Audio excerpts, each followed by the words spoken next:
back left door.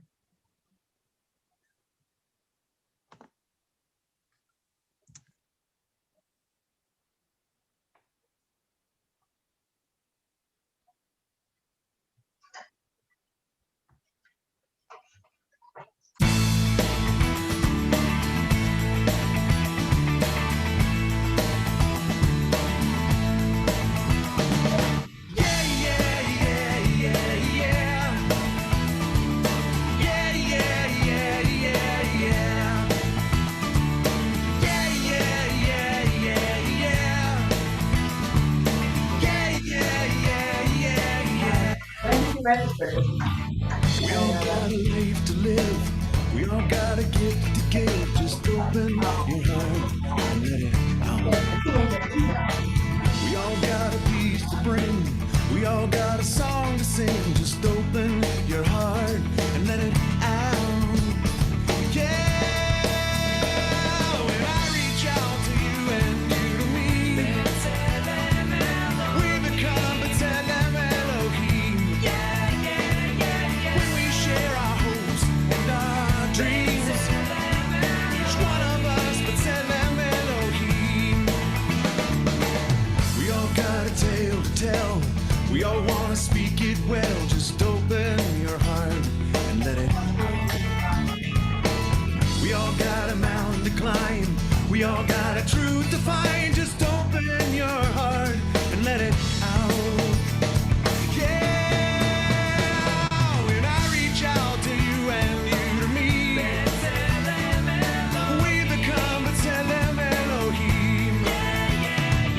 When we share our dreams, each one of us B'Tselem Elohim.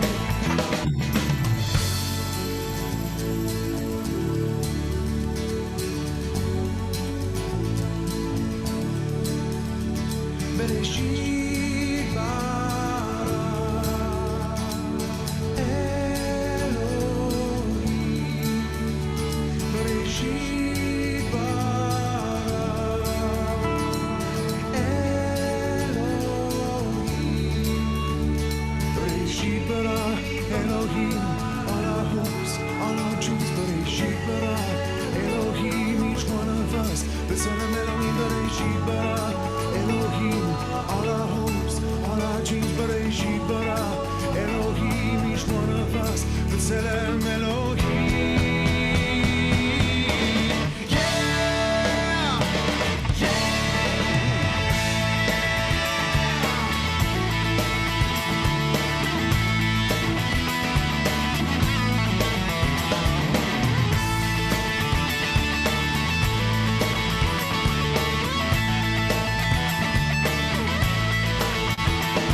When I reach out to you and you to me, we become B'Tselem Elohim. When we share our hopes and our dreams, each one of us B'Tselem Elohim. Each one of us B'Tselem Elohim. Each one of us B'Tselem Elohim. Each one of us B'Tselem Elohim.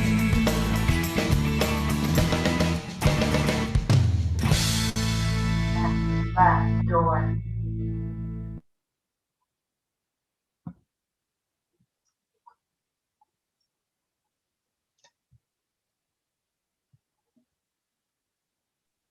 Shabbat Shalom. It is so wonderful to be here with everyone tonight.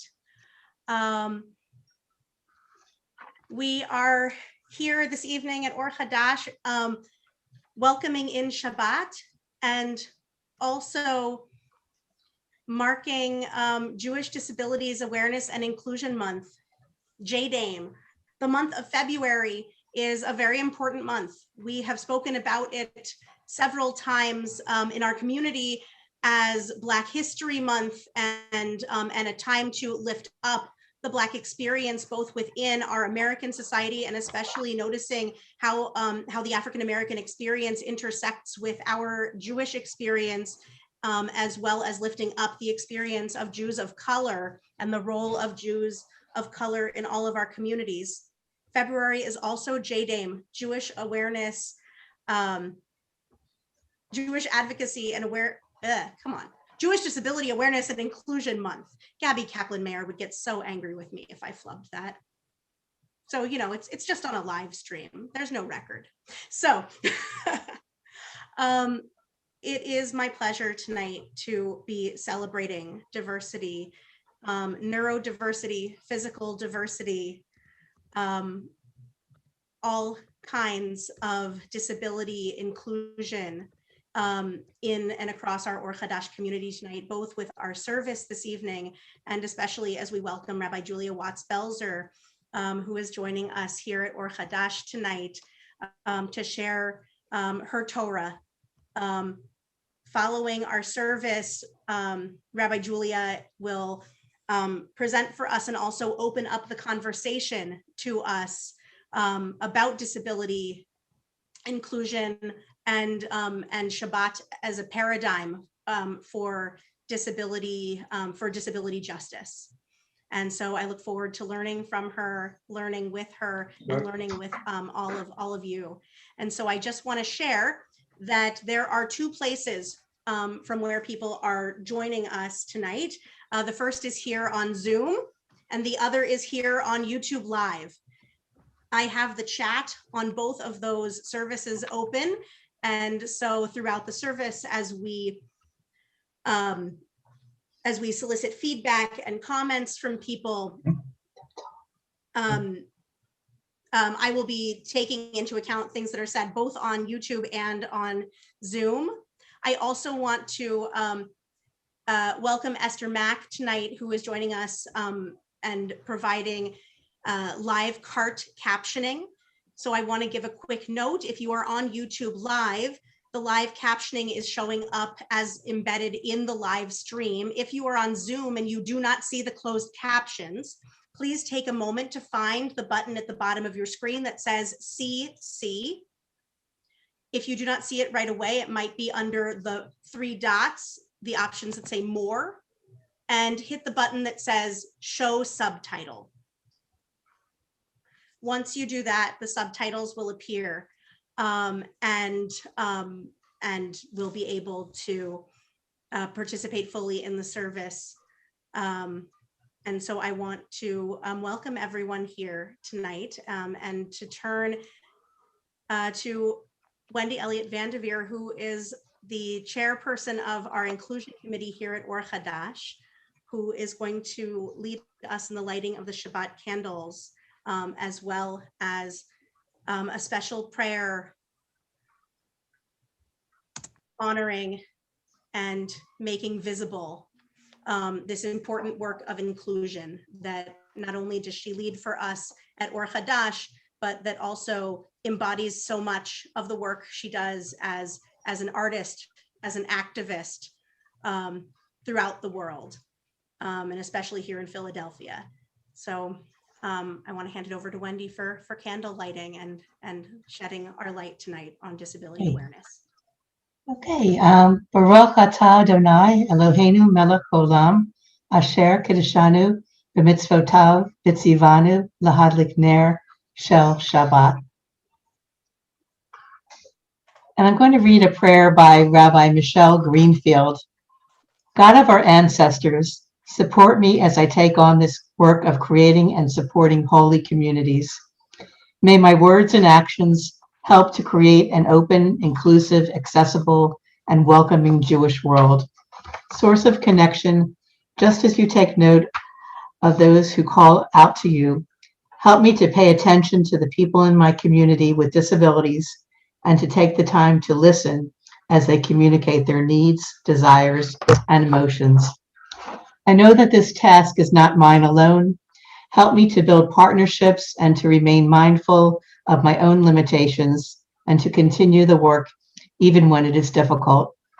Redeemer, may I continue to be a part of communities that value the gifts of each individual and that respect the challenges that each individual faces.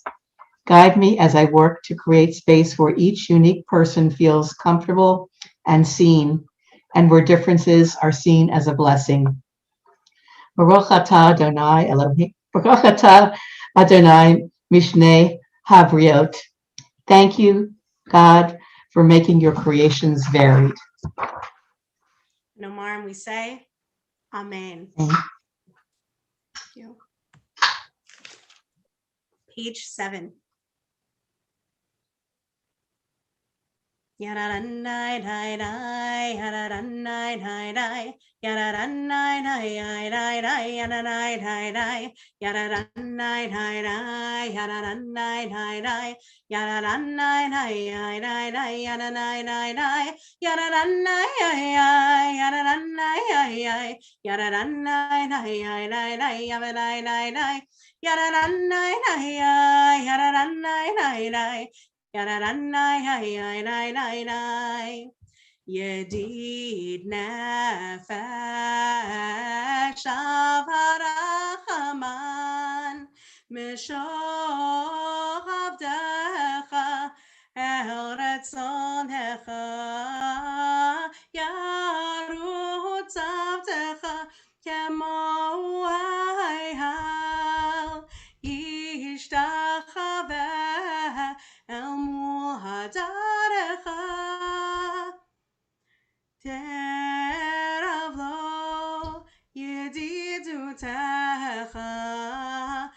mino fetzuf vechol tam Yada-dun-dai, dai, dai, yada-dun-dai, dai, dai, yada-dun-dai, dai, dai, dai, yada-dai, dai, dai, yada-dun-dai, dai, dai, yada-dun-dai, dai, dai, yada-dun-dai, dai, dai, dai, yada-dai, dai, dai, yada-dun-dai, yada-dun-dai, yada-dun-dai, yada-dai, dai, dai, yada-dun-dai, yada-dun-dai, dai, dai, yada-dun-dai, last verse. Higalena ufros chavivi alai et sukat shalomecha tayer heret michvadecha Nagila venismechavach Ma'erahu kiva moed v'choneinu ki me'olam Yada-dun-dai, dai, dai, yada-dun-dai, dai, dai, yada-dun-dai, dai, dai, dai, yada-dai, dai, dai, yada-dun-dai, dai, dai, yada-dun-dai, dai, dai, yada-dun-dai, dai, dai, dai, dai, yada-dai, dai, dai, yada-dun-dai, yada-dun-dai, dai, dai, yada-dun-dai, dai, dai, dai, dai, yada-dai, dai, dai, yada-dun-dai, dai, yada-dun-dai, dai, dai, yada-dun-dai, dai, dai, dai, dai. Yai, dai, dai, dai, dai, yada dun, dai, dai, dai, dai, dai, dai, yada dun, dai, dai, dai, dai, yada dun, dai, dai, dai, dai, dai, yada dun, dai, dai, yada dun, dai, dai, yada dun, dai, dai, dai, dai, yada dai, dai, dai, yada dun, dai, yada dun, dai, yada dun, dai, dai, dai.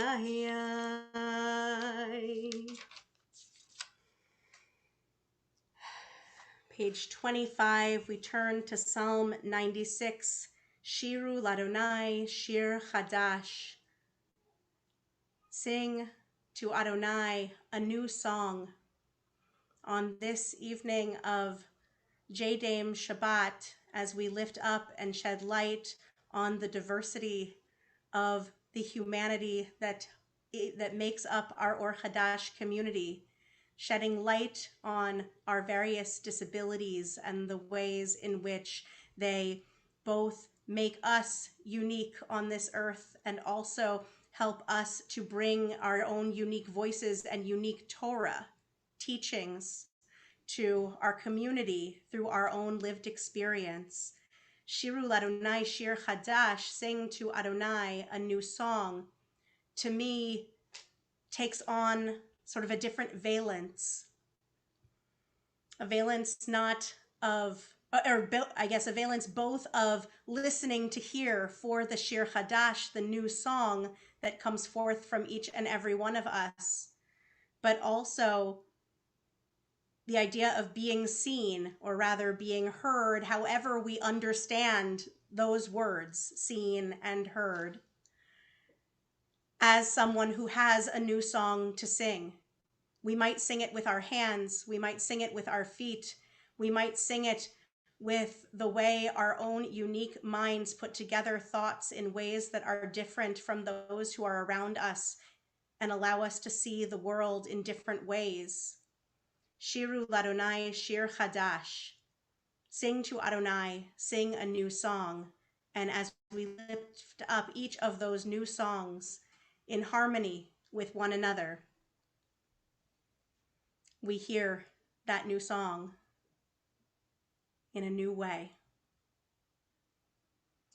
Shiru l'Adonai, shir chadash, shiru l'Adonai, kol haaretz, shiru l'Adonai, baruch hu shemo, basaru miyom leyom yeshuato, shiru l'Adonai, shir chadash, shiru l'Adonai, kol haaretz, shiru l'Adonai, baruch hu shemo, basaru miyom leyom yeshuato, shiru l'Adonai, shir chadash, shiru l'Adonai, kol haaretz, shiru l'Adonai, baruch hu shemo, basaru miyom leyom yeshuato, basaru miyom leyom yeshuato. Safru b'koyin givodo Elohim flotam.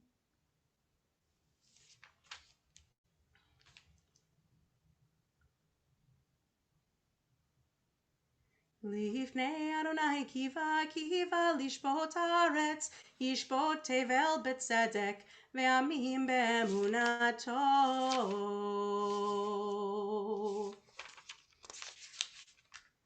We turn together to page 37 for Psalm 29, Mizmor LeDavid, and I want to invite you to rise in spirit or in body, but mostly in our intention, because when we rise not in any physical position necessarily. We rise because our kavod is rising up, our honor for that before which we are raising ourselves is rising up. It's not about birkaim, knees. It's not about raglaim, feet. It's not about our backs. It's not about any of these things. It's about elevating ourselves, to attune ourselves to the key of tefillah, of prayer, and to the resonance frequencies of the universe. And so as we rise ourselves up in spirit, in body, in intention for Psalm 29, we notice in the words of this psalm, perhaps, and in each of the moments where traditionally we rise in our service, what it is about those tefillot that call us to uplift in a different way our intention and our presence and our attunement on this Shabbat evening. Psalm 29, page 37. Mizmor LeDavid, havu l'Adonai b'nei elim, havu l'Adonai kavod v'ozai, havu l'Adonai kevod shemo, ishtachavu l'Adonai b'hadrat kodesh, kol Adonai al hamayim, el hakavod hirim, Adonai al mayim rabim, kol Adonai b'koach, kol Adonai b'hadar, kol שובר ארזים, וישבר אדוני את ארזי הלבנון, וירקידם כמו עגל לבנון, וסיריון כמו בין רעמים, כל אדוני חוצב להבות אש, כל אדוני יחיל מדבר, יחיל אדוני מדבר קדש, כל אדוני חולל איילות, ויחשוף יערות, ובהיכלו כולו אומר כבוד, אדוני למה בו ישב, ישב אדוני מלך לעולם, אדוני עוז לעמו ייתן, אדוני יברך את עמו בשלום.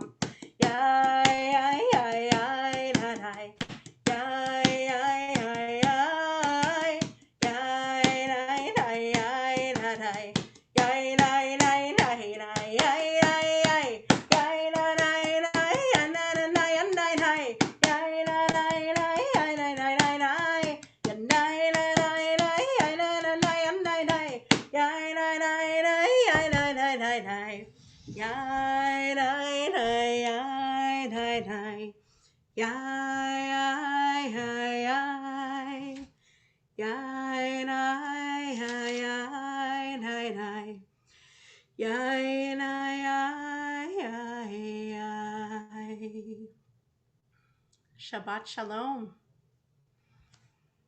We're going to turn to page 41 for Lecha Dodi. I just want to turn as well for a moment to the gallery view. And also I want to turn to the chat on the YouTube stream, because at this moment of Kabbalat Shabbat where we sing Lecha Dodi, it's that moment where we greet the Shabbat bride. And one of the things that we also do in this moment in our service when we were in our building was to do a little bit of Kabbalat Panim, also greeting one another's faces. And here on Zoom and on YouTube Live as well, we do this Kabbalat Panim. We see one another, we see each other's names in the chat, we see one another's faces on YouTube. We notice how each and every one of us is sitting in a living room, a dining room, a den, a reading nook, and that each of these spaces kind of knits together like a kind of string of beads on a necklace, creating an ever-expanding sanctuary that never runs out of chairs. Or at least not if we don't go over 300 screens, because then we run out of chairs.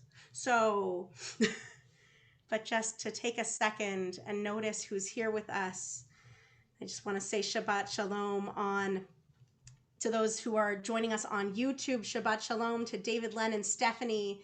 And Shabbat Shalom to Barbara and Dan, and to the Schwartzes, and Shabbat Shalom to Rich, although now I see that Rich is also here on Zoom. So Rich, you are a man in many places. Shabbat Shalom to John and to everyone in Athens, Georgia. Shabbat Shalom, Carolyn. It's so wonderful to be here all together from all of these places from which we are gathered as we join to welcome in Shabbat. So Lecha Dodi is on page 41, and as our custom, as it is with our custom here at Or Hadash, we'll sing that top verse on each of the pages until we get to page 47, where we'll sing both the top verse and also Boi v'Shalom. Page 41. Lecha Dodi likrat kala yananai yananai yananai penei Shabbat nekabela. Lecha Dodi likrat kala yananai yananai yananai penei Shabbat nekabela. Shamor v'zachor b'dibur echad, והשמיענו אל המיוחד, אדוני אחד ושמו אחד, לשם ולתפארת ולתחילה. לך דודי לקראת כלה, ינני ינני ינני, פני שבת נקבלה. לך דודי לקראת כלה, ינני ינני ינני, פני שבת נקבלה. לקראת שבת לכו ונלכה, כי מקור הברכה, מראש מקדם נסוכה, סוף מעשה במחשבה תחילה. לך דודי לקראת כלה, ינני ינני ינני, פני שבת נקבלה. לך דודי לקראת כלה, ינני ינני ינני, פני שבת נקבלה. התעוררי התעוררי, כי באורך קומי אורי, אורי אורי, שיר דברי, כבוד אדוני עלייך נגלה. לך דודי לקראת כלה, ינני ינני ינני, פני שבת נקבלה. לך דודי לקראת כלה, ינני ינני ינני, פני שבת נקבלה. ימין ושמאל תפרוצי, ואת אדוני תעריצי, אל ידיש פן פרצי, ונשמחה ונגילה. לך דודי לקראת כלה, ינני ינני ינני, פני שבת נקבלה. לך דודי לקראת כלה, ינני ינני ינני, פני שבת נקבלה. We turn as we face one another out the entrances to our homes and our dining rooms and our dens to greet the Shabbat bride and also to greet one another. Boi v'shalom ateret bala, גם בשמחה ובצחוק, תוך אמוני עם סגולה. בואי חלה, בואי חלה, לך דודי לקראת כלה, ינני ינני ינני, פני שבת נקבלה. לך דודי לקראת כלה, ינני ינני ינני, פני שבת נקבלה. ינני ינני ינני ינני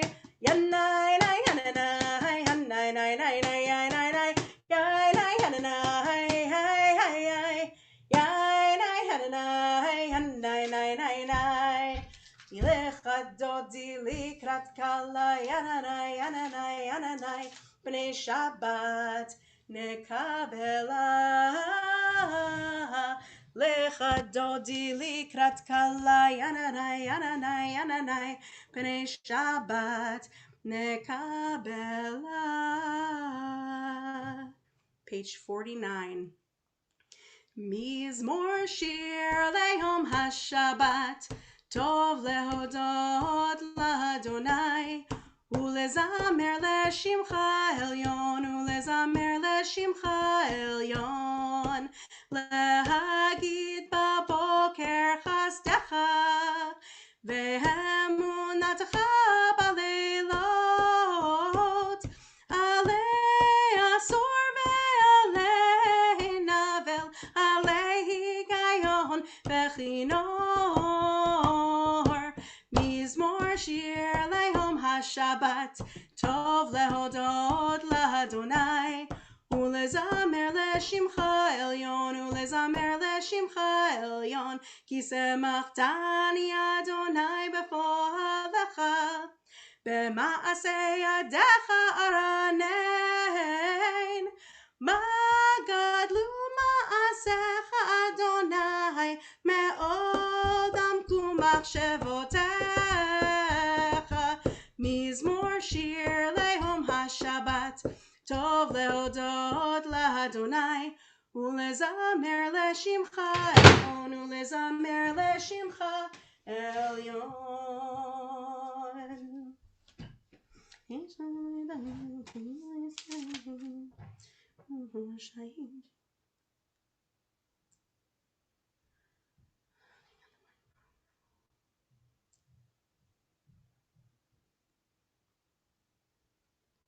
צדיק כתמר יפרח, כרז בלבנון יזכה, שתולים בבית אדוני, בחצרות אלוהינו יפריחו, עוד ינובון בשיבה דשנים ורעננים יהיו, להגיד כי ישר אדוני צורי ולא עוולה תבוא.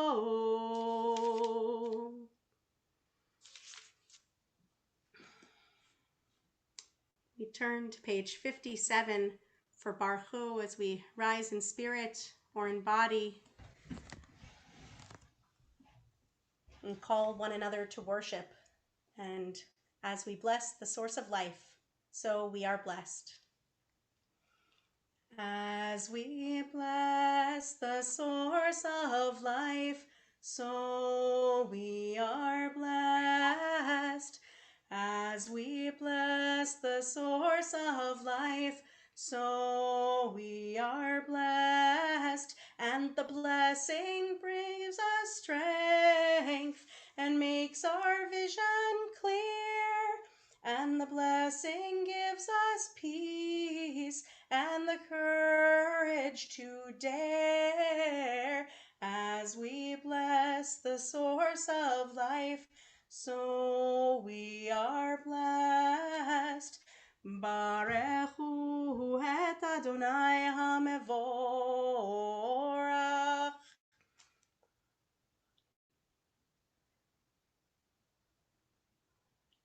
Baruch Adonai HaMevorach leolam vaed.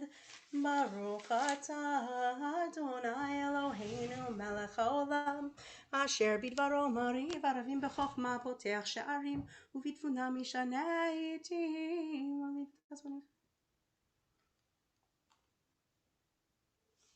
Umavir yom umevi laila, umavdil ben yom uven laila, Adonai tzvaot shemo, El chai v'kayam, tamid yimloch aleinu leolam vaed. Baruch ata Adonai, hamariv aravim.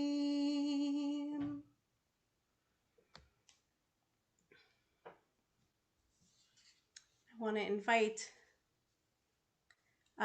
Shelley Quigley and Brandy. Are you guys here on the Zoom?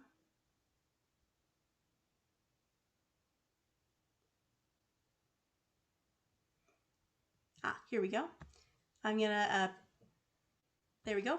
Invite Shelley and Brandy to go off mute and share a reading. We Are Not the Fringes by Devon Spire. A reading that often... Very loud. Can you see on there? Oh, I can see you now. Okay. And I can hear you now. Great.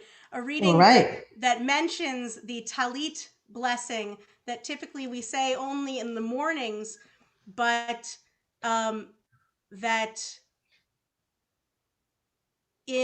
at once is about a talit and still not at all about a talit. So we are not the fringes, our alternative Ahavat Olam this evening. Okay. We are not the fringes of our garments, but the entire garment. We are not in need of shelter, but we are shelter. And our abilities are not our shame or unraveling. Rather, by weaving our own existence, we weave self and community. Each time we put a talus on a talus, we embrace the fringes. They are not the corners, but the very center. Without the fringes, a talus is just another shawl. And so we hold them tight. I'm going to do the Hebrew. Baruch atah Adonai Eloheinu melech haolam, asher kitshana b'mitzvotav v'tzivana lahitatef batzitzit. Go ahead. Holding difference, embracing life, we cannot nor ever be contained all the weaving days of our lives. Thank you. Okay. Thank you.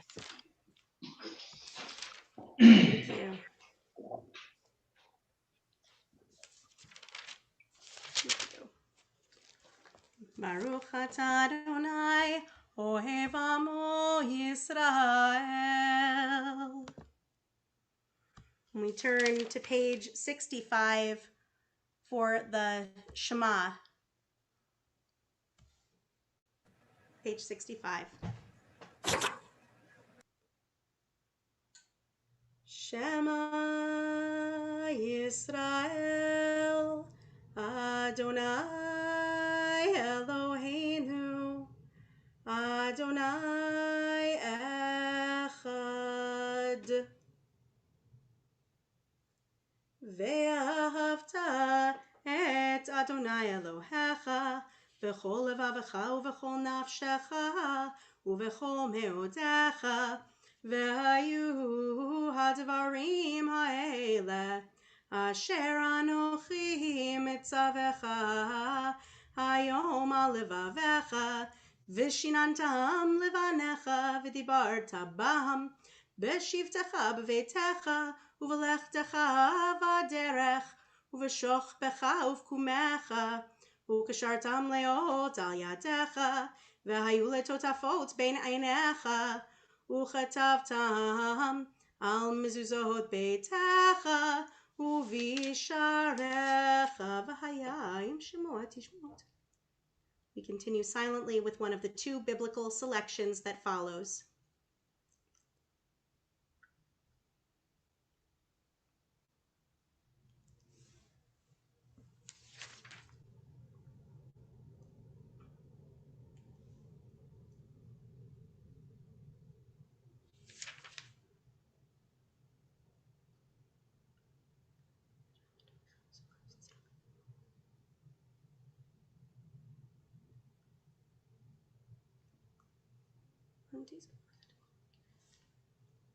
Ani Adonai Elohechem, Asher hotzeti etchem me'eretz Mitzrayim, liot lachem lelohim.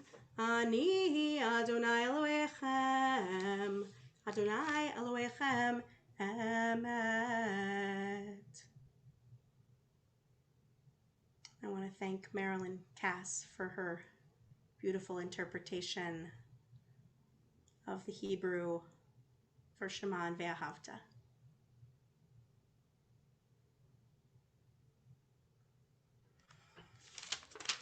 As we turn to Michamocha, our prayer for freedom, liberation, the words that our mythic ancestors sang as they stood on the far shore of the Sea of Reeds, with now a body of water between their enslavement in Egypt and the wilderness that was to come. It takes a great deal of strength to cross over, and even more strength to celebrate as one has just completed the crossing, but is still very much in the moment.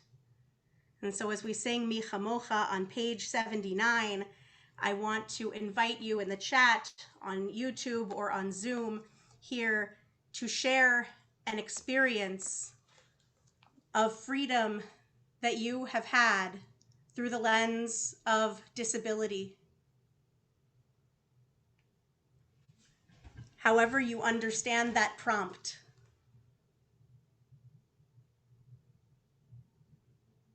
As together we sing those ancient and still contemporary words of Mi Chamocha.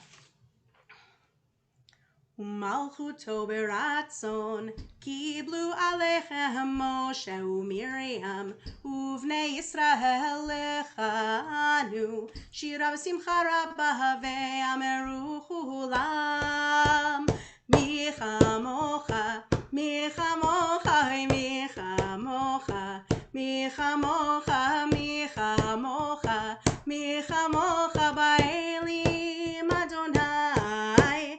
Mi kamocha, mi kamocha, mi kamocha, mi kamocha, mi kamocha, mi kamocha, nedar bakodesh, nora tehilot oseh, velen nora tehilot oseh, velen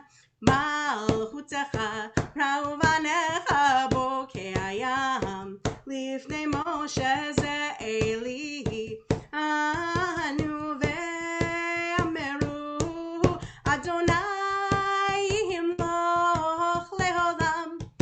Va'ed Adonai yimloch leolam. Va'ed Baruch atah Adonai Gal Yisrael.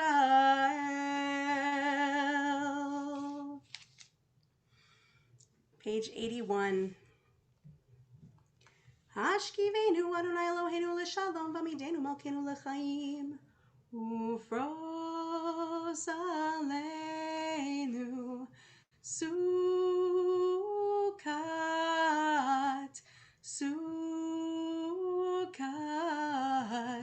shalomecha ufros aleinu sukat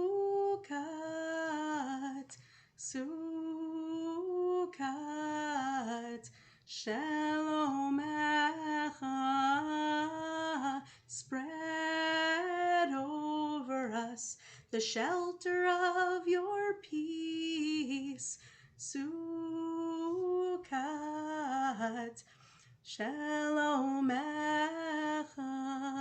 Experiences of freedom through the lens of our disability, through the lens of disability, completing the 12 steps with my sponsor. For me, my wheelchair is a deep joy. Wheels are my freedom. Jules's mobility scooter allowed him to work 4 years longer than he otherwise would have been able to. Getting validation from a loved one about hardships I had gone through and how they affected my life. Spread over us the shelter of your peace. Sukat shalomecha. Ushmor tzeitenu v'oenu l'chaim u'l'shalom me'ata ve'ad olam. Ufros aleinu sukat shlomecha. Baruch atah Adonai haporei sukat shalom. Aleinu ve'al kol amo Yisrael ve'al kol yoshvei tevel ve'al Yerushalayim.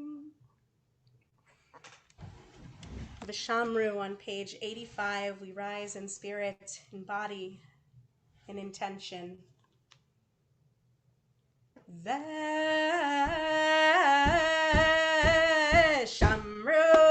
v'nei Yisrael et Shabbat, לעשות את השבת לדורותם ברית עולם. ושמרו בני ישראל את השבת, לעשות את השבת לדורותם ברית עולם.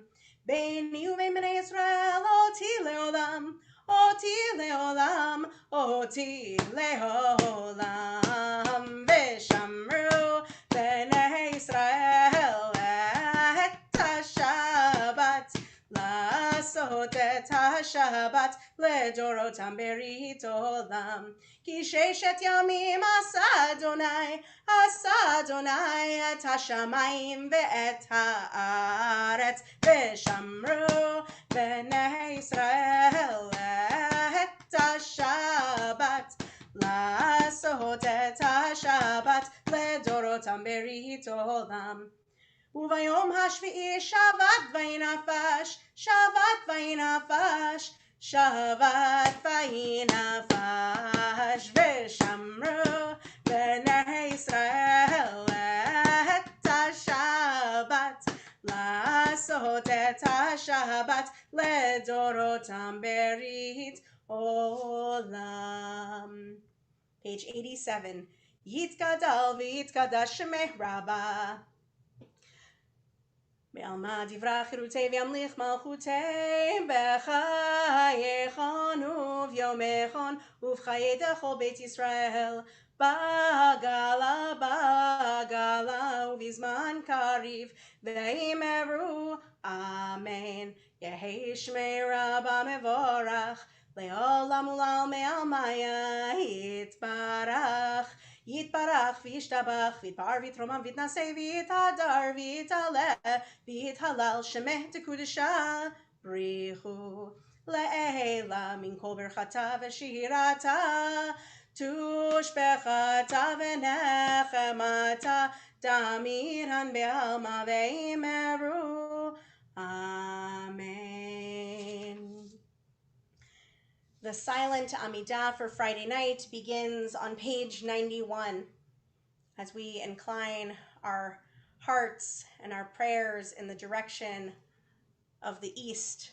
We sync ourselves up with one another. In whatever direction east is in the room in which you are sitting, we notice how we all face the same direction as our silent prayers mingle together and our many rooms become just one, resonating with the silence that is filled with whatever we need it to be filled with tonight. So the Amidah silent for Shabbat evening begins on page 91. There's also the Shviti, the visual meditation, on page 89. The alternative meditations and blessings following the Amidah itself, and also the prayers that no Siddur committee could ever know to include, the prayers in our hearts. Take a few moments for silent prayer.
Use shalom bimromav, uyase shalom aleinu, ve'al kol Yisrael, ve'al kol yoshvei tevel, yase shalom,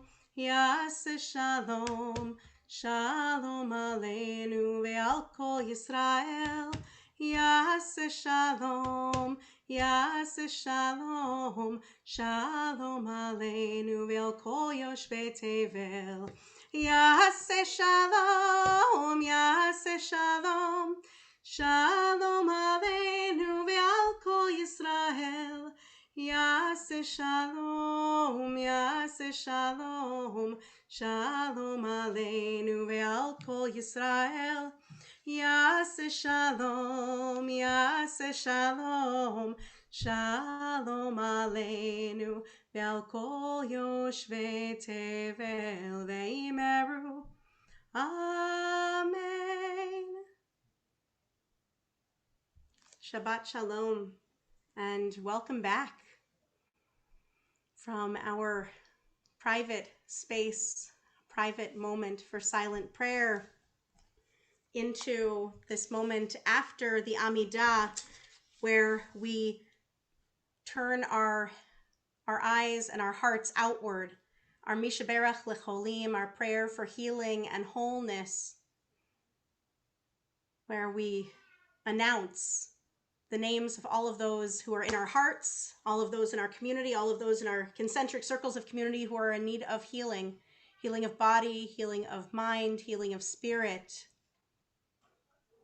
And so I'm going to go ahead and read the list of names that I have on our congregational Mishaberach list. And I want to invite you on the chat on YouTube or in the chat on Zoom to also share names of those for whom you're thinking for healing tonight, so that together we can get the full picture of what our community looks like tonight, how broadly and widely our community extends.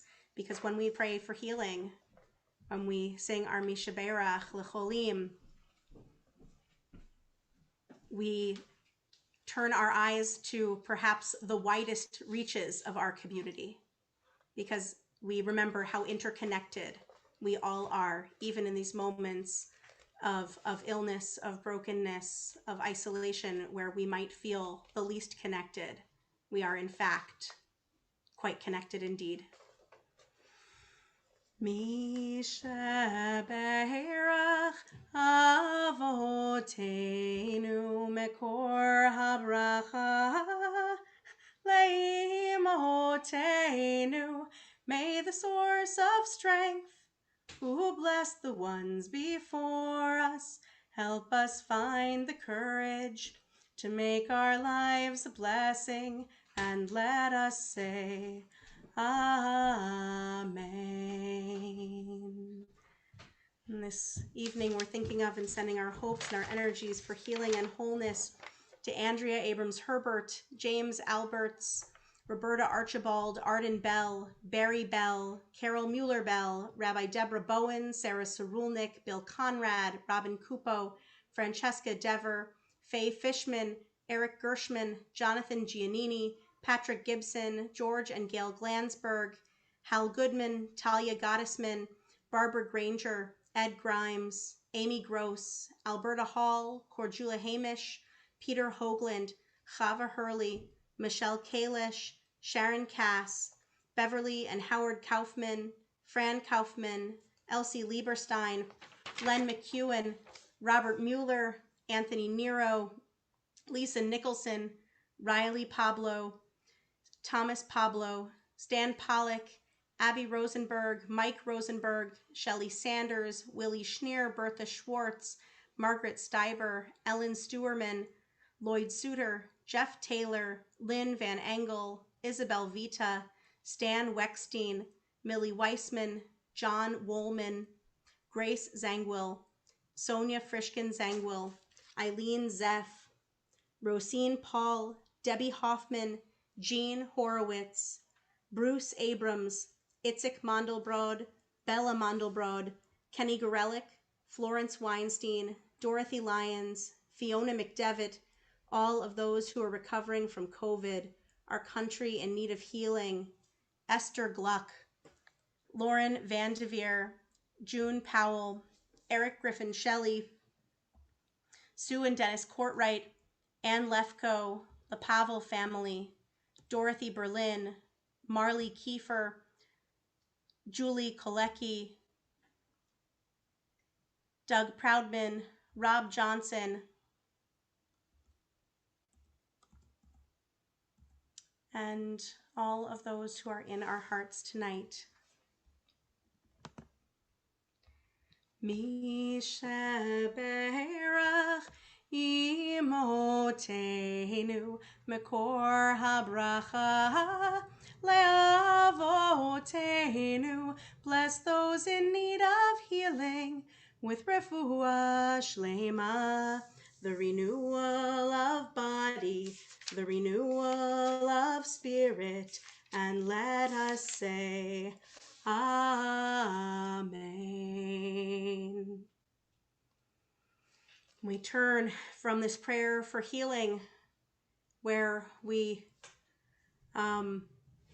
name the names and hold an intention for holiness and wholeness for all of those in our community who are in need, to our Kiddush, where we hold up our glass full and overflowing with the sweetness of our Shabbat grape juice or wine, paralleling the sweetness of joy that we bring Shabbat into tonight, or bring Shabbat in with prepositions. They're fleeting. And so we hold both, because to be in community means being both there for one another in moments of struggle, in moments of brokenness, in moments where we are in need of healing and wholeness, and also being with one another and being there for one another in moments of celebration and joy. So as we raise our glass for Kiddush, I want to invite you to share in the chat anything that you are celebrating this week. If you have a birthday, an anniversary, a book publishing, a vaccination perhaps, something special and exciting going on in your life, which you'd like to announce as we raise our glass in Kiddush for a communal l'chaim in celebration of the joys. Kiddush can be found on page 119. And do type in those joyful announcements. And if you're on Zoom, feel free to unmute for a little l'chaim. Savri Chavirai. L'chaim. Oh, that was so good to hear you guys. Woo! Baruch atah Adonai Eloheinu melech haolam borei peri hagafen. Amen. Baruch atah Adonai Eloheinu melech haolam asher kitshanu b'mitzvotav v'ratzavanu v'shabbat kodsho b'ahava uvratzon hinchilanu zikaron l'maaseh v'reishit ki hu yom techila lemikra'ei kodesh zecher l'tziat mitzrayim ki eleinu karata v'otanu kidashta la'avodatecha v'shabbat kodshecha be'ahava uvratzon hinchaltanu baruch ata Adonai mekadesh hashabbat. L'chaim. L'chaim. And a l'chaim to Jules and Ruth and Taco. Well, it's not Taco's oldest grandchild's 5th birthday today, but it is Jules and Ruth's oldest grandchild's 5th birthday today. So happy birthday indeed to Ellen. Oh, and it was Harriet's birthday yesterday. Not 5 years old though, Harriet. A very different one. Is it one that ended in a 0 or a 5? Happy birthday, Harriet. Oh, and Carolyn is raising up her glass in l'chaim to her daughter's new artist in residence position in Florida. We raise our glass to Robin. L'chaim. So for all of these joys in our community, we raise it up. Oh, wait, I missed one. To the Quigleys, we all got our 2nd vaccination. They are open and ready for hugging in about 2 weeks. L'chaim!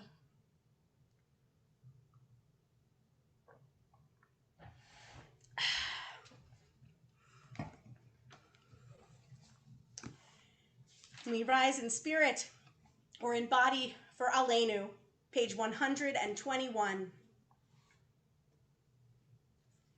Aleinu l'shabeach la'adon ha'kol la'teitz gedula le'otzer breshit שנתן לנו תורת אמת וחיי עולם נטע בתוכנו, ואנחנו קוראים ומשתחווים ומודים לפני מלך מלכי המלכים הקדוש ברוך הוא, שהוא נוטה שמיים ועושה את הארץ ומשה.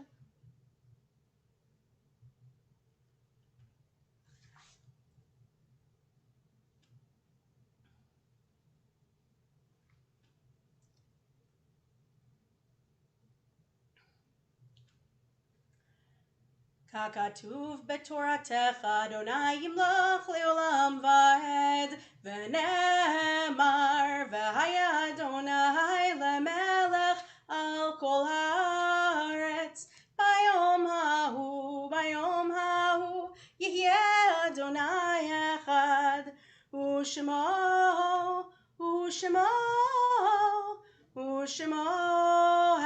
אחד. Those who are standing can be seated.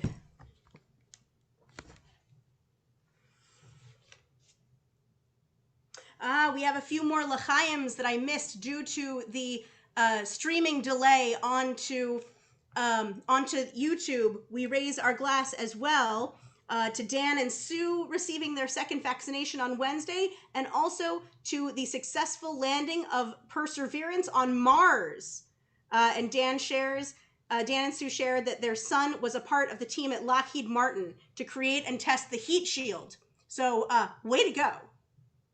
Vicariously, of course, through your son. But yes, good things to celebrate all around. And as we turn from this joy of celebration through the Aleinu, which gives us a glimpse or perhaps a formula for how we will recognize when our world is ready to be one again, we turn to memory. Perhaps the celebration of memory, perhaps still the rawness of loss that comes with memory. As we turn to Kaddish Yatom, Mourner's Kaddish, on page 131, and we turn in our hearts to those whom we've loved and lost in recent days and weeks. We're in the period of Shloshim, the month following the passing of Shelley Pavel, husband of Paula Pavel, founding member of Or Hadash, and the longest serving president of Central High School. And also the month following the passing of Carol Rosenberg, mother of Phil Rosenberg, mother-in-law of Penny Levin. Both of them are deeply missed in this community, and I want to remind everyone that in this time when we are socially distanced from one another, that those little things, those little times to reach out to one another that we often take for granted when we're seeing each other regularly in person mean even more. So if you are someone who is usually someone who pays a Shiva call, writes a letter, or someone who in non-COVID times might run into these folks or intersect in community, but because of COVID, that piece of the routine has fallen aside. That this is the time that even more so, those little calls and touches make so much of a difference. We also mark the Yortzites, the anniversaries of the passing of Lorna Pearl Heinstein, grandmother of Len Zangwill, Sarah Hyman's grandmother of Stephanie Zangwill, Jesse Karp, father of Joel Karp, Barbara Gross, sister of Amy Gross, Alfred Weissman, father of Stephen Weissman, Rita Alberts, mother of Robert Goldberg Alberts, Bill Hare, brother-in-law of Jennifer Hoagland, Hyman Malkin, father of Richard Malkin, Norman Myers, father of Amy Gewurtzman,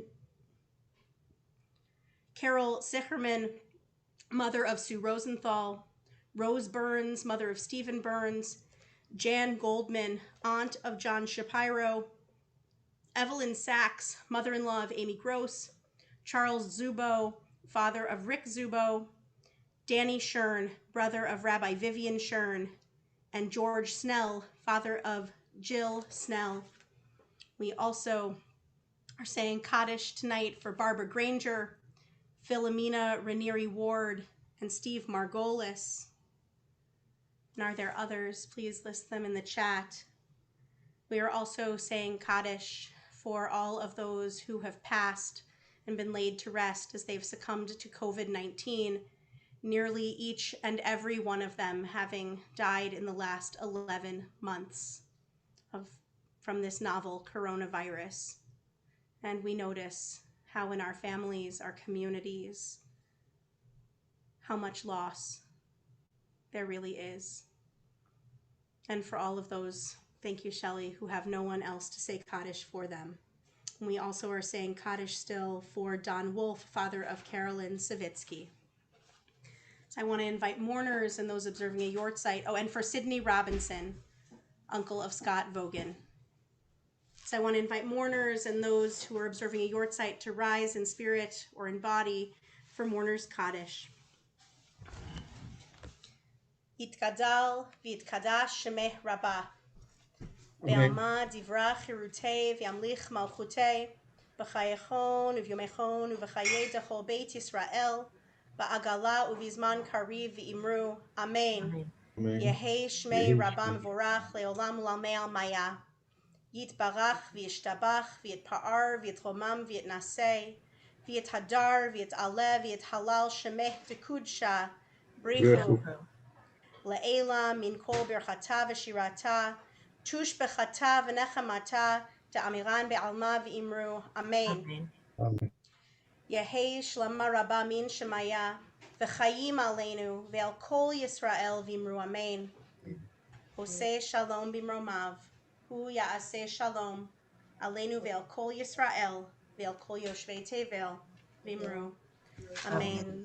Zichronam livracha, may their memories be a blessing for all of us. And so Shabbat Shalom.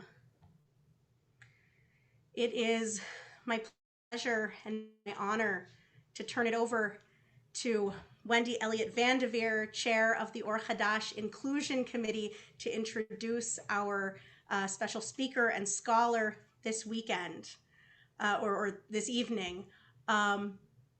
Wendy, it's all yours. Okay. Shabbat Shalom. I'm so proud and honored to introduce our wonderful speaker for our JDAIM program tonight, Rabbi Julia Watts-Belser. Rabbi Julia is an associate professor of Jewish studies in the Department of Theology and Religious Studies, as well as core faculty in Georgetown University's Disability Studies program, and a senior research fellow at the Berkeley Center for Religion, Peace and World Affairs. Her research centers on gender, sexuality, and disability in rabbinic literature, as well as queer, feminist Jewish ethics. She directs an initiative on disability and climate change, which brings together disability activists, artists, policymakers, and academics to address how disability communities are disproportionately affected by environmental risk and climate disruption. A rabbi and longtime advocate for disability and gender justice, Rabbi Belser writes queer, feminist, Jewish theology and brings disability arts and culture into conversation with Jewish tradition. She co-authored an international health handbook for women with disabilities and developed in collaboration with disability activists from 42 countries and translated into 14 languages, designed to help challenge the root causes of poverty, gender violence, and disability discrimination.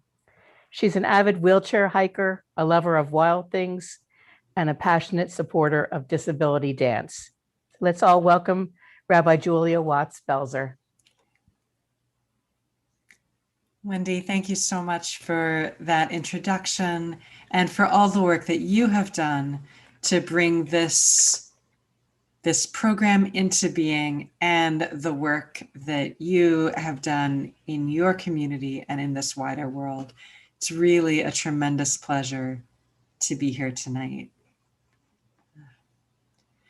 Tonight, as we come together to honor and mark Jewish Disability Awareness, Acceptance, and Inclusion Month, as we come together to think about and talk about disability, as a social justice community. I am reminded of the way that this work connects to some of our deepest Jewish values, how it puts into practice the prophetic words of Isaiah, Kiveti beit tefillah yikareh lechol ha'amim. My house will be called a house of prayer for all people. Tonight, I want to consider how Jewish values align with disability justice from what might be an unexpected direction. I want to pick up a familiar verse from Torah. 6 days shall you do your work, we read in Exodus 23:12. But on the 7th day, you shall cease from labor. For me, Shabbat resonates powerfully with disability justice principles. Shabbat recalls the rhythms of creation laid out at the beginning of Genesis. 6 days of holy work and labor, and then the 7th to rest and savor. When Exodus 31 describes Shabbat as the day on which God rests, it uses a beautiful Hebrew phrase, Shabbat vayinafash. The verb that describes God's act of stopping to rest is linked at the root to the Hebrew word for breath, for soul. God ceased, God rested, and got her soul back. So rabbis often wax poetic about Shabbat, and I suppose I am no exception. But rather than talk about the specifics of Jewish practice, I want to lift up the way Shabbat invites us to reimagine what it means to be alive, what it means to be human, and to put in Jewish language one of the cornerstone commitments of disability justice. Disability justice is a movement that emerges out of the cultural work and political organizing of disabled people of color, many of whom are trans and queer. Disability justice leaders remind us that challenging the violence and marginalization that people with disabilities experience demands that we grapple with poverty and racism, that we confront stigma and challenge the assumptions of normativity that are arrayed against so many people's bodies and minds. That we challenge the unchecked, turbocharged capitalism that has all of us racing and often failing to keep up. Patty Byrne, one of the brilliant mothers of the disability justice movement, lays it out plain. Byrne says, "We don't believe human worth is dependent on what and how much a person can produce." Byrne says, "We value our people as they are, for who they are. And we understand that people have inherent worth outside of capitalist notions of productivity." Byrne's words resonate with me profoundly as a Jew. The truth she names is something I first learned by living Jewish time. So I started keeping Shabbat in graduate school, which is, let me tell you, not traditionally the time when most people decide to set aside 25 hours each week for rest and rejuvenation. It felt so scandalous and so subversive to come back to my little dorm room and set out the tea lights, and take a breath, strike the match, chant the blessings, and let the whole world turn to shadow and to gold. I used to sit in the dark watching the candle flames flicker. Some nights I would read a novel. Some nights I would doze. But mostly I would sing softly, without words, just kind of sing my way back home. Now, I'd like to say at the outset tonight that I affirm 1,000 ways to do Jewishness. So as we talk tonight, I'm assuming and knowing that all of us in this Zoom room, all of us here tonight on YouTube Live, we all have our own ways of engaging with Jewish identity and our own ways of marking and keeping Shabbat. For my part, some of my own Shabbat practices are quite traditional and others are quirky, adapted, whimsical, and pretty unorthodox. I'm way less interested in the specifics of that practice. I'm interested in the way it helps us feel a different way of being. Shabbat is a countercultural practice, one that flies in the face of most of our usual habits. Consider Abraham Joshua Heschel's words. I've taken the liberty of adjusting his pronouns. She who wants to enter the holiness of the day must first lay down the profanity of clattering commerce, of being yoked to toil.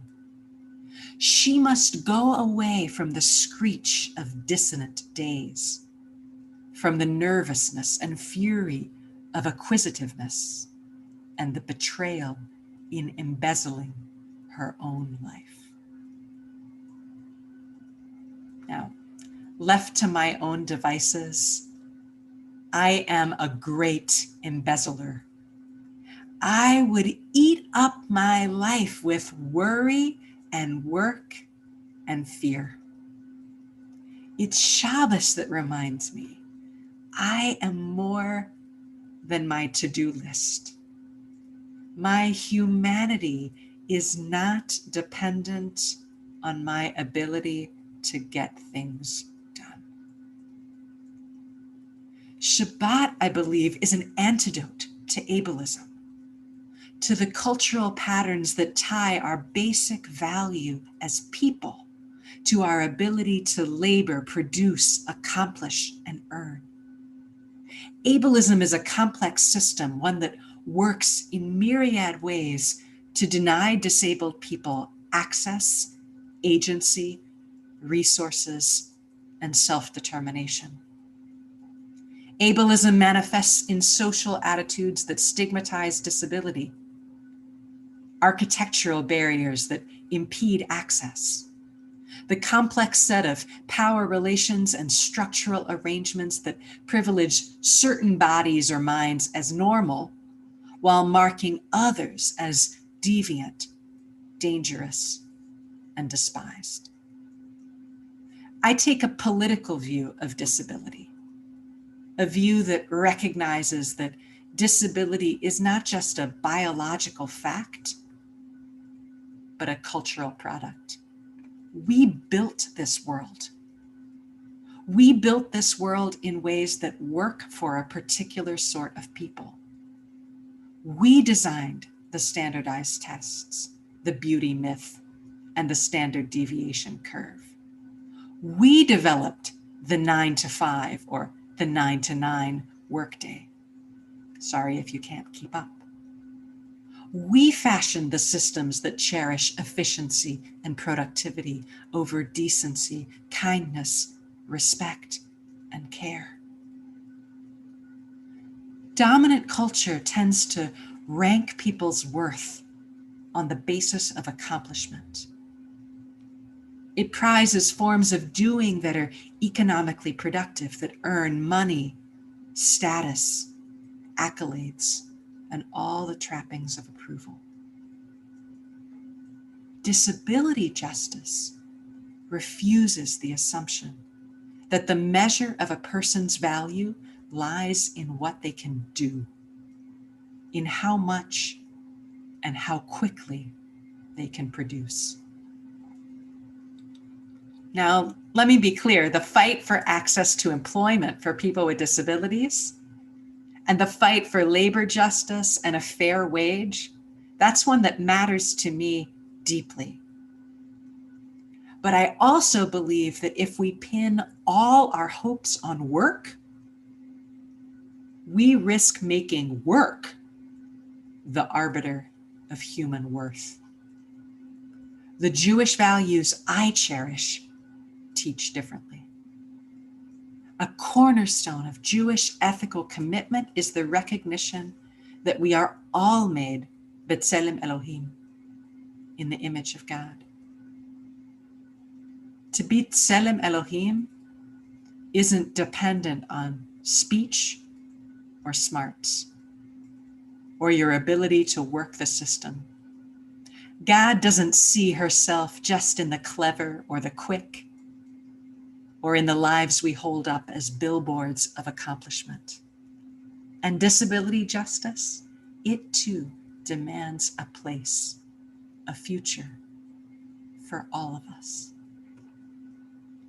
Disability justice calls us to recognize the connections, the way that ableism links up with white supremacy, with misogyny, with gender violence and trans hatred, with anti-Semitism and xenophobia. The cultural logics of normalcy and deviance are arrayed against so many of us. Immigrants, refugees, queer and trans folk, Muslims, Jews, people of color, people living in poverty, on the streets, people with disabilities. Even if you're not disabled, the cultural logics of ableism can be deadly.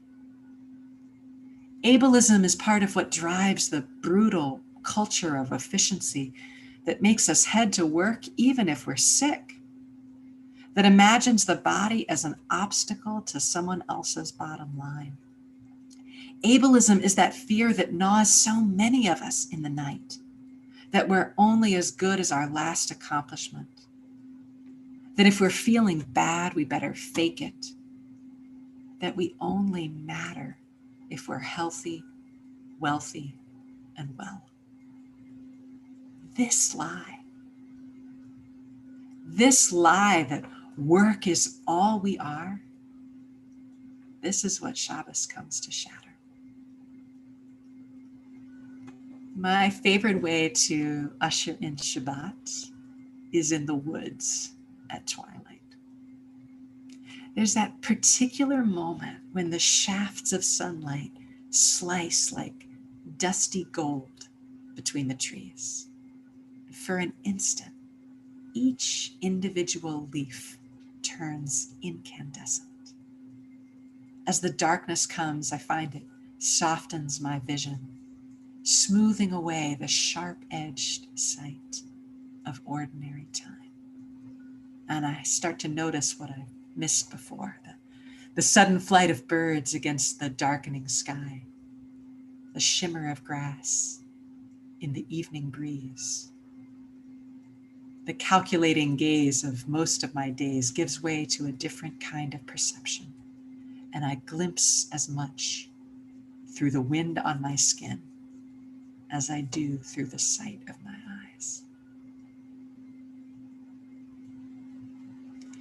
Rabbi Brad Artson writes about the way that living with his autistic son changed his experience of Shabbat.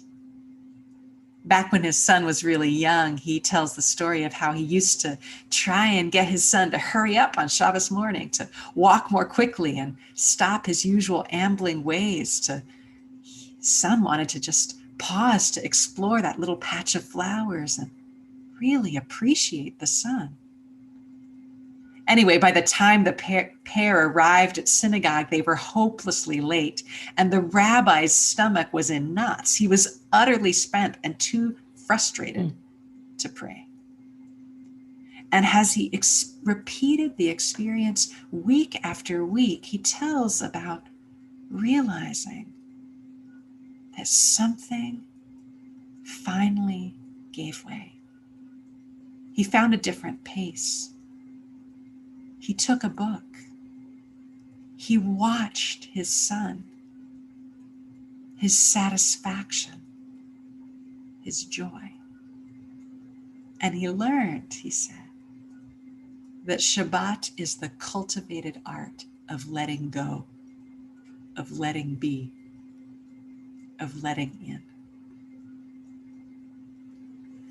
Now, sometimes I'll confess, shul is actually the hardest place for me to practice Shabbos. It is easy for Kiddush to turn into another curated space for display, for conveying our accomplishments, for looking good and celebrating success. But the part of Shabbos that matters most to me, it's when we school ourselves to a different way of being, to a tenderness with ourselves and with one another, a gentleness that can hold our joys alongside the shards and shatters of our lives, the places of uncertainty and anxiety and pain. I think of the stories that parents have told me over the years of drifting away from their synagogues after the birth of a child with a disability, not because they felt unwelcome, but because in a culture where it seemed like everyone else's kid was racing for the Ivy League, they just felt lonely, out of place, like they didn't fit in. Might Shabbos values, Shabbos time, offer us all a break from the relentless pressure to prove ourselves. Might it offer us a path to a different way of being. Now, I am not myself a stellar example of someone who has got this sorted out. I teach at an elite university where stress is a competitive sport. As a woman in a male-dominated field, as a wheelchair user in a world built for striders, I have internalized all too well the rules of success. Never let them see your limits, never falter, never pull back. Maybe you felt that pressure too. I love my work and I believe it matters, but I also know that there is more to who we are than what we do. Disability is a diverse category, and those of us who live with disability experience our disabilities in very different ways. For some of us, of course, disability has imposed stark limits on our pace, our energy, our spoons, our time. For others, the dance we do with ableism is a relentless kind of proving, a high stakes game of catch me if you can. That's been my own experience. It is Shabbat that has for years been slowly schooling me in a different kind of practice, a gentleness, a patience with myself and the limits of my own capacity. It's Shabbat practice, braided together with the wisdom of other disabled folks, that has taught me, helped me really come to know that bed days, rest days are sacred, that they too are part of the story of our own true worth. So I don't know what your traditions are. I don't know what helps you slip into that sense of spaciousness, what helps you claim and savor rest and gentleness and satisfaction and the practice of self-love. But I believe this practice of claiming rest as sacred is a crucial part of our spiritual work. Work that can help us do the long, hard work of getting out from under ableism's grip. So I'd love to take some time tonight to talk about what that looks like for each of you, for all of us. Maybe you'll take a moment now in the chat or to unmute if you're here on Zoom, to tell us a bit about a practice that nourishes you, secular, spiritual, whatever you like. Or maybe you'll tell us something that resonates with you about what I've just said about Shabbat and what you know about the culture of productivity, or about disability, about how we might practice a different way of being together. So I'd love to take some time now to share what we know, to talk together, to imagine together, to breathe into a different world. Thank you. Thank you so much. And I'm going to be watching the chat on YouTube and also watching for people to raise their hands here in our Zoom meeting to share. But I want to really thank you for sharing this deep Torah, connecting Shabbat and the principles of Shabbat and the structure and the permission and the humility of Shabbat. It's like expansive humility a thing? It might be, with the principles of disability justice and really giving us such a beautiful framework. And so we open it up. You can try to raise your hand the old-fashioned way, and I'll sort of skim through and find folks. If you can find the reactions button below, you can also hit your raise hand button, which will make it easier for me to see you. And of course, on YouTube Live, just type a reflection into the chat.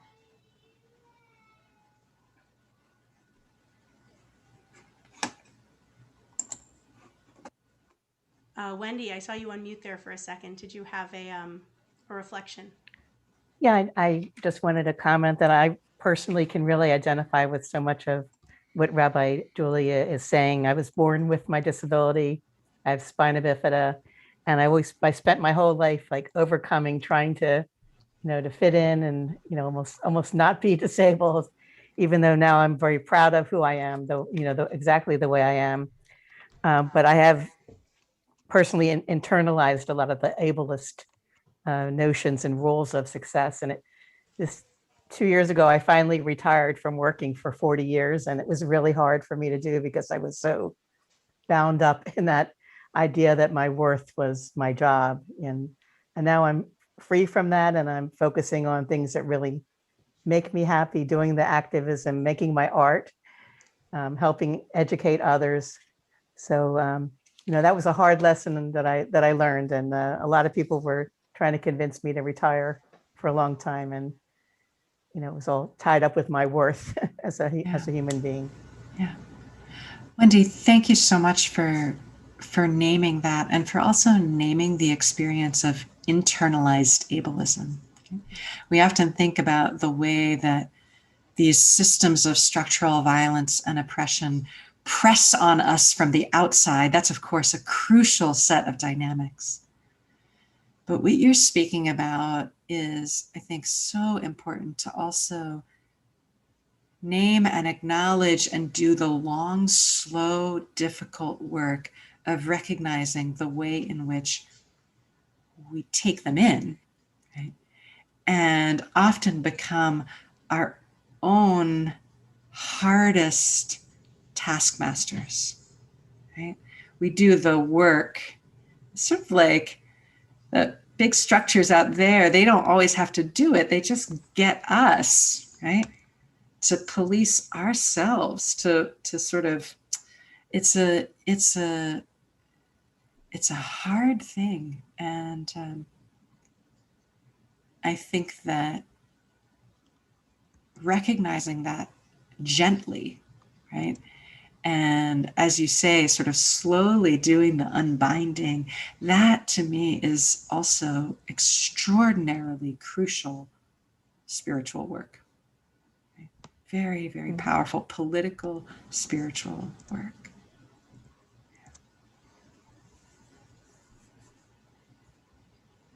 Thank you. Are there others?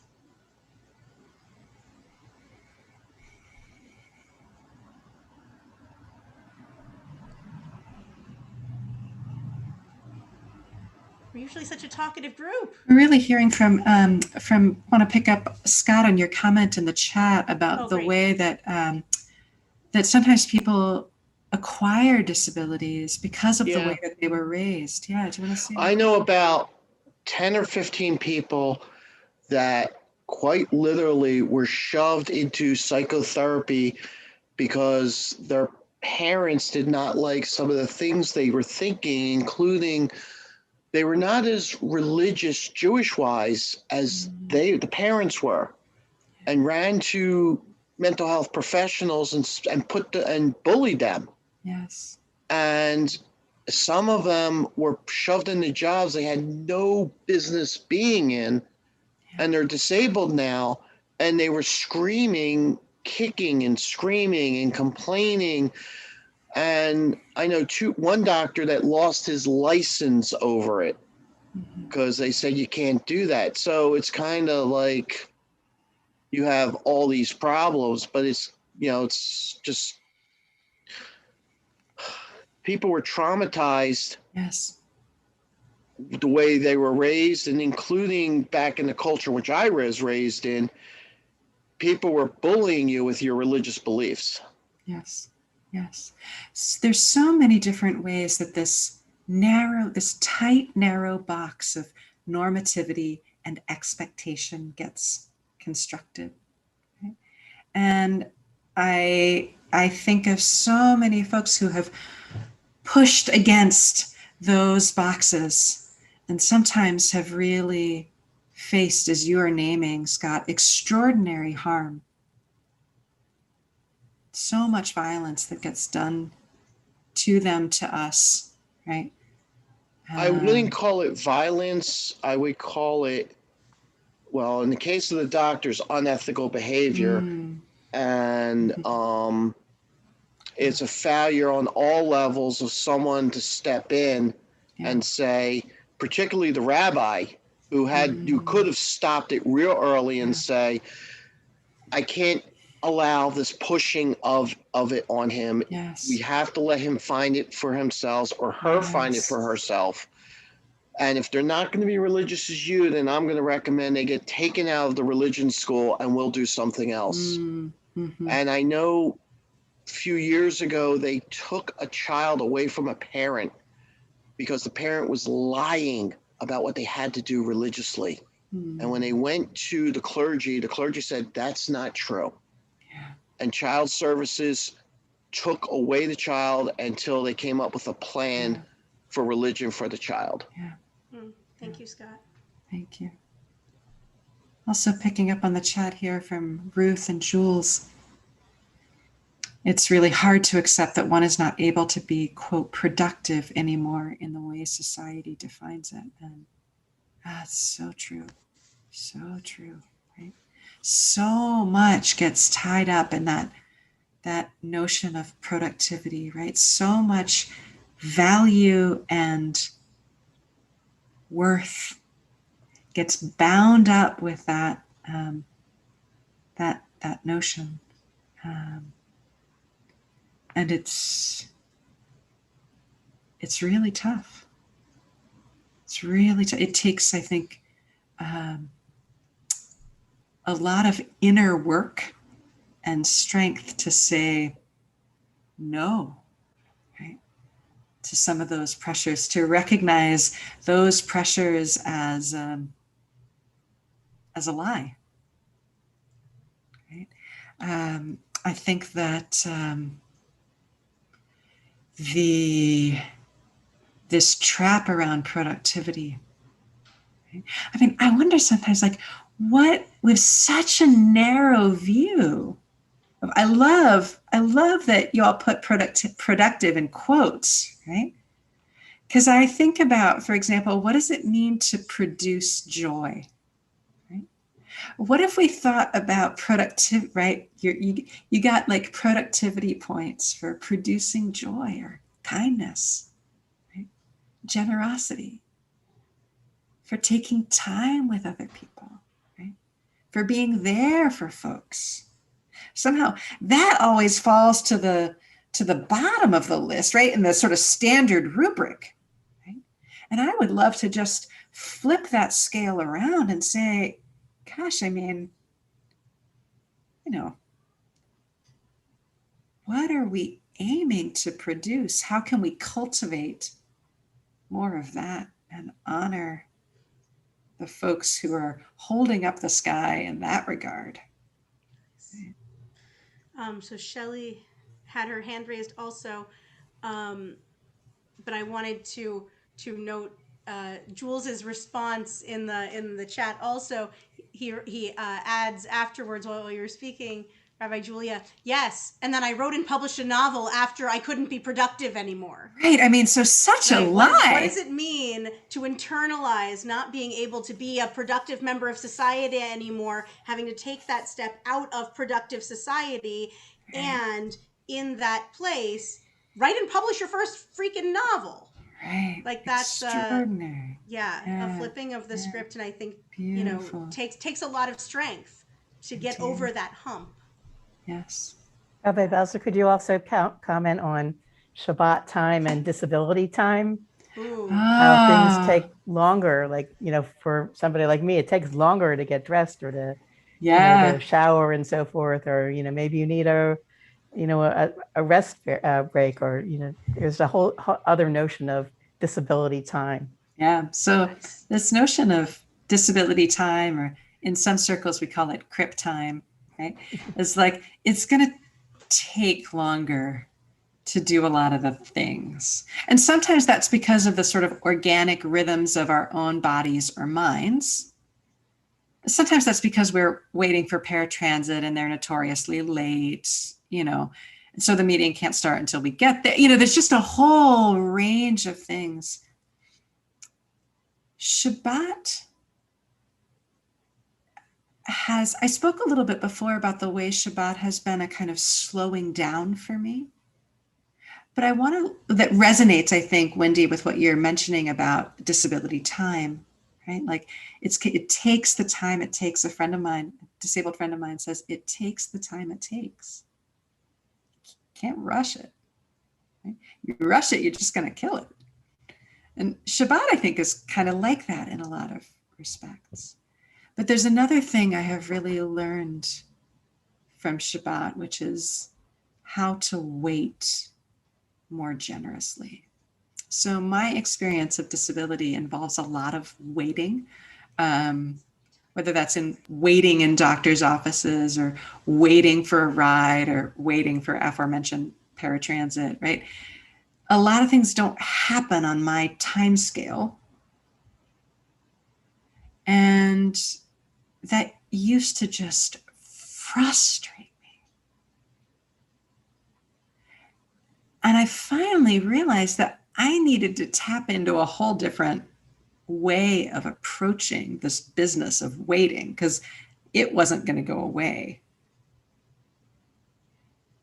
And it was Shabbat practice that actually helped me, right? I started thinking about that waiting time as almost like a little built-in Shabbos time.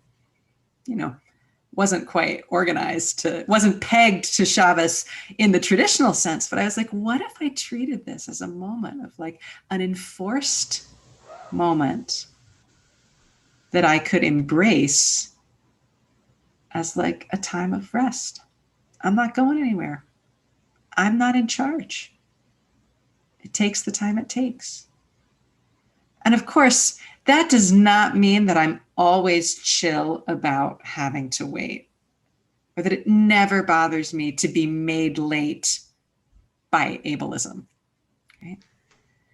Nice. But that's a powerful connection for me. Yeah. Thank you. I had a hand from Shelley Quigley. Shelley, go ahead. I put it in the chat. Basically, it's that we got really deathly ill from the second shot, and it was worth every single shake and shiver. But my husband and I, we slept probably 18, 20 hours the day after the injection and felt so guilty. Yeah. We weren't doing any dishes. We weren't cooking. We couldn't move. And I wasn't raised that way, to be perfectly honest with you. I wasn't raised with this great big work ethic, but the world around you does that to you. And so, yeah, I mean, we couldn't even be sick with peace of mind, Right. So We're all better today, though.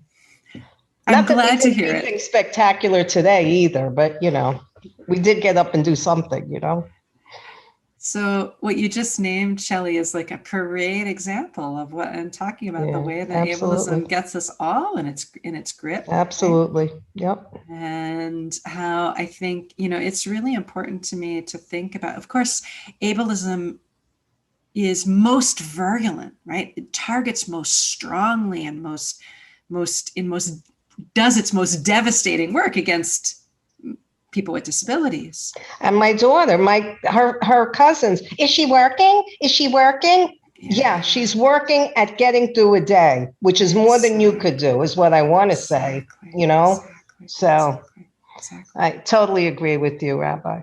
And so even though ableism often particularly targets disabled folks, it really is an issue that all of us, disabled or not, right, or not yet, right, have a stake in, right? Because that business about no rest, right, no breaks, go, go, go. I mean, that's working on all of us. Sure it is.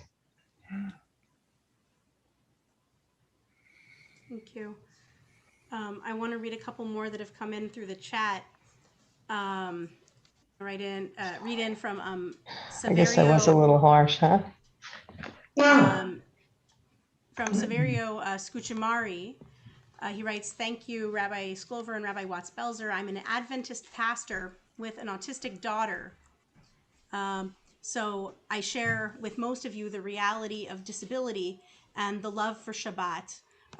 Shares that he's very tired because he's actually tuning in from Italy right now, and it is 2:35 in the morning, but wanted to share how much he enjoyed being here for the Shabbat, and also the powerful message of liberation contained in the wonderful divine gift of Shabbat. And it's that gift of Shabbat, that permission to rest, that permission to be on our own time, that reminder of, that the churn is not the reality, that the reality is in the rest, in listening to the self, in being true to ourselves, in seeing the worth in one another, that intrinsic worth. Also reading from Jules, Ruth, and Taco, and making big plans and going until the energy runs out, and then resting. We talk about the spoon theory all the time. So spoon theory spoons. is the idea of spoons as a way of sort of measuring capacity and measuring energy. How many spoons do you have in your, at your disposal, is a concept that I know and have learned particularly from the chronic illness, chronic fatigue community, right? Where folks are often really assessing how much an energy expenditure right now, right, will cost in the long term, right? And so thinking about that, that the spoon is a kind of measurement of what you've got in the tank, right? And I really appreciate that as a very tangible way of thinking about, right, how to marshal energy, but also to recognize that we don't all have the same tank, right? So that some people's supply of energy and capacity runs out faster.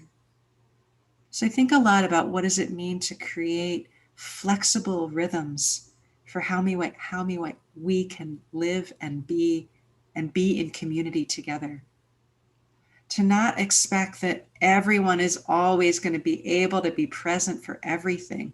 Maybe it's the first 15 minutes that will do it for you, and then you unplug, right? Then you sign off, or then you lie down. Right? So I wanted to pick up an observation also from Amy in the chat about the way that working from home is becoming more of a norm because of COVID, right? Of course, this particular moment, for all of its tremendous difficulties, has also completely reshaped the landscape of a lot of practices around access and openness. Right? And so I think of this particular moment as a moment that is opening some things up for people with disabilities, for all of us in certain ways, right? Presume it would have been rather tricky for someone from Italy to join in, though still the time difference is still tough, right? But so thinking very much about that, I want to name one thing that's hard for me, though, is that I'm really aware that for many folks with disabilities, this kind of ask, work from home, shul from home, access to community, this has been an ask that people have been asking for years, for decades, right? And now, suddenly, right? People hear, oh, it's too much, it's too difficult, we can't do that, it wouldn't work, it's too complicated. Nope, not possible.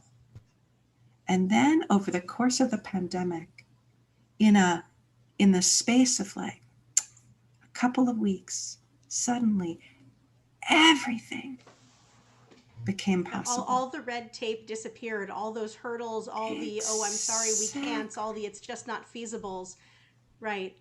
In the course of 72 hours, disappeared. Right. When non-disabled people needed it. Right. So I name that to say one of the things that feels so urgent to me is when we start to begin to think about after, let us remember and remain committed to building in access and multiple forms and multiple modes of access so that folks who are finally getting a taste of the ability to be connected and part of communities aren't shut out again as soon as things go back to normal. Gotta watch out with that business about normal. Yeah. Beautiful. And I actually think that that's a really wonderful and beautiful note to end on. I want to thank you so much for your presentation tonight, for the beautiful Torah that you taught tonight, and also for the Torah you invited from each and every one of us this evening. And hopefully beyond this evening, as folks catch up with Shabbat when it is their personal Shabbat, either later tonight, tomorrow morning, the next day, when they should watch this live stream. Because one of the things that this technology also affords us is the ability to be together synchronously, but also to when the expansiveness of time is able to be luxuriated in most broadly, to gather asynchronously, which also is a kind of access that certainly did not exist prior to this moment, and is a point of access to notice. And so thank you so much. I want to make a couple of brief announcements before we close with a closing song that actually drew from the beautiful Torah that you taught tonight. A few announcements. First of all, some thank yous. I want to thank Wendy, who is the chair of our inclusion committee, along with all of the members of her committee, Jules, Shelley, Ruth, Rich, Amy, Katie, Amanda, Janet, Miriam, Shelley Q, Michelle, Allie, and Eileen. I really hope I didn't miss anyone. Did I say Rich? and Rich. If I didn't say Rich, maybe I said Rich twice. It's okay. For all of the work that you have done on this, and also all of the work that you continue to do across our congregation to center inclusion and to center voices of folks with disabilities and other marginalized communities across our Or Hadash community. Thank you. I also want to thank you, Rabbi Watts-Belser, for joining us and for teaching your Torah tonight. I want to thank Esther Mack for providing our CART live captioning tonight in both Hebrew and English. I want to thank Marilyn Cass for sharing her gift of ASL interpretation for Shema and Ve'ahavta this evening. And in fact, when I first met Marilyn, it was in the context of when I was a student at RRC and Marilyn was working for the college as an interpreter full-time for a student, a rabbinical student who was profoundly deaf. And so davening together in sign, with sign, was such a sacred experience, at least for me. And thank you, Marilyn, for offering that gift to our community tonight. And thank you to Shelley and Brandy for sharing a mother-daughter reading, and to all who shared reflections in the chat tonight. This coming week is Purim, the Purim Carnival. It's a drive-through carnival with the Kehila of Old York Road is on Sunday the 21st. Information about that and the timing for both preschoolers and folks of older ages and stages is on our website and also in the email that Barbara sent out earlier today with all of the Purim for children and families details. Again, that's Sunday the 21st. This coming Thursday night is Erev Purim, and we will be live on Zoom. That's the 25th at 6 p.m.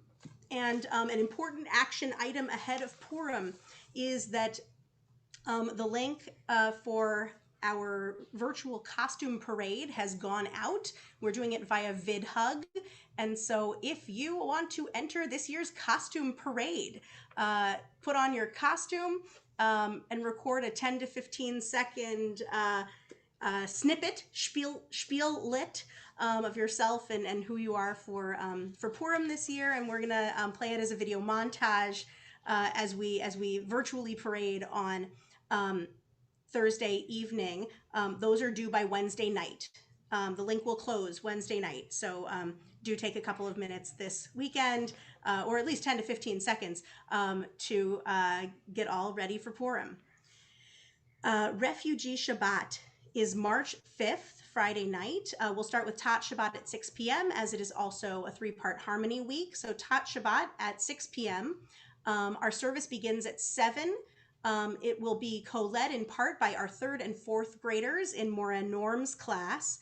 And we are thrilled to be welcoming a double header of speakers for Refugee Shabbat, Dr. Carol Gantman, President of the Board of Highest PA, and Catherine Miller-Wilson, Executive Director of Highest PA.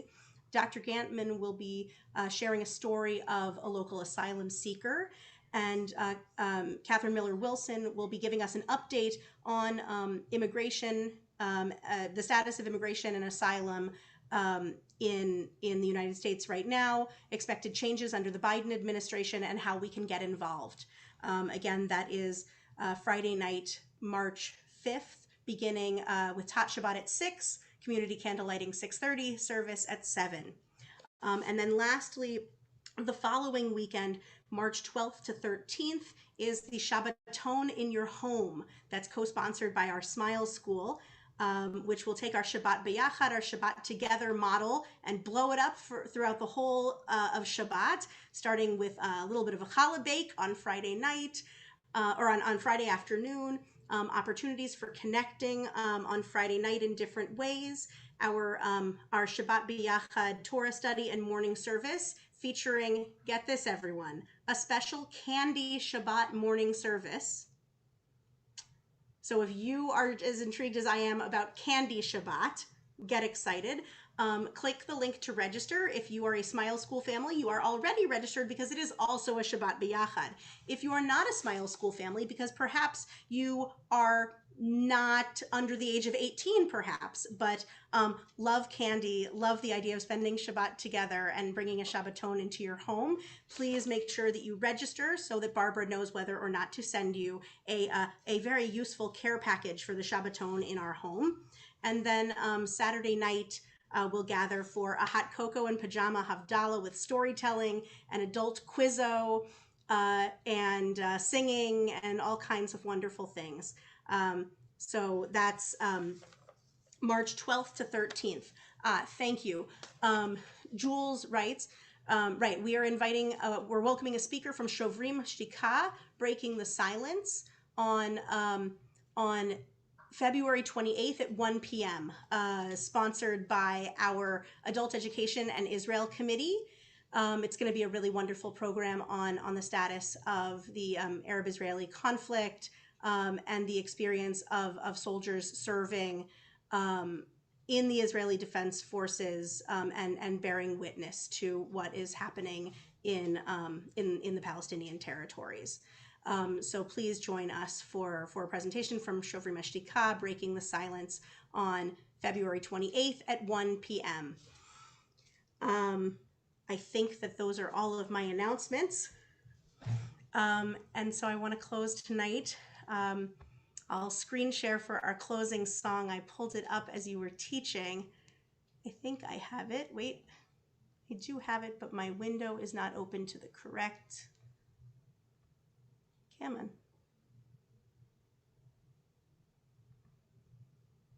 This is what happens when you have too many tabs open at once. There it is.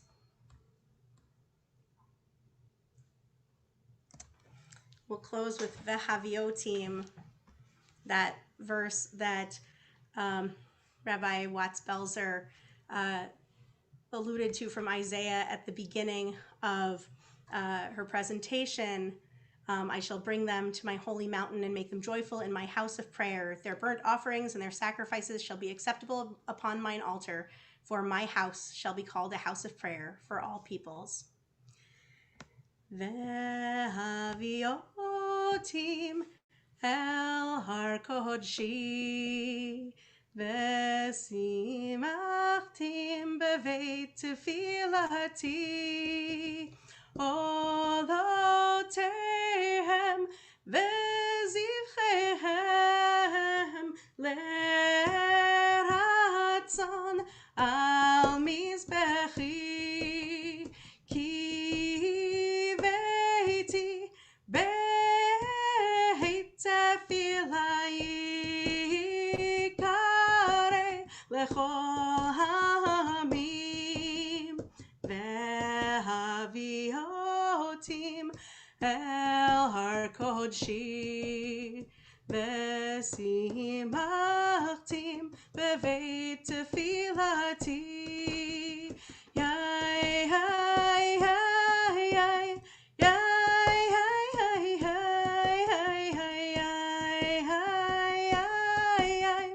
yai, yai, yai, ki veiti beit tefilai kare lechol hamim, vehaviotim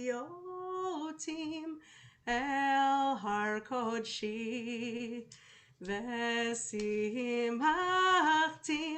beveit tefilati.